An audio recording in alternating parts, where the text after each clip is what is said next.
दाथ' जेरावबो जेथिंबो मा जानानै दङ फांसन बक्स दामनाय कालसार नाथाय मा प्रब्लेमा मा जेरावबो थाङो जेरावबो सेंग्रा उन्दै सेंग्राफोरानो मा लोंसोनानै लथं पथं जालायनाय बेफोरबायदिसो नुनो मोनो आरो मा सोरबा सानैसोफोरा साप्रि टाइपनि नुनायफोरा मा खालामो बाइकफोरखौ सै मासाखौ नायहैयो दा बैसोर सेंग्राफोरखौ मा बुंनो नङाब्ला बेनिफ्राय मा जानानै दङ आरो खायफा सिख्लाफोराबो मा उन्दै बैसोथार जोबोर उन्दै बैसोथार बिसोर मा खालामो सेंग्राफोरजों जरा थाङो थांनाया जेबो प्रब्लेम गैया जेबो नङा थां मोजां थां आरो मोजां फै नाथाय बिसोरो माबा जायो बुला बुसि हमला हमसि जायो बिसोरो माने हमजानाय जायो इसोर सोरजोंबा बेफोरबायदि खामानिखौ मावनो नाङा जोबोर गाज्रि जायो मोजाङै नाय मोजां फुजा फांसन जिखुनुआनो जा दा बैसागु बोथोर जेरावबो मास मोनसे जाखायो फांसनानो जा कालसारानो जा बा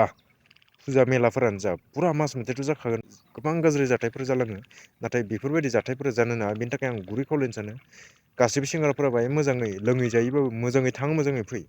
आरो बे लाइमोन सिख्लाफोराबो मोजाङै थां मोजाङै फै बे जानला मोनला बेफोरबायदिफोरखौ खालामनो नाङा मिथिबायना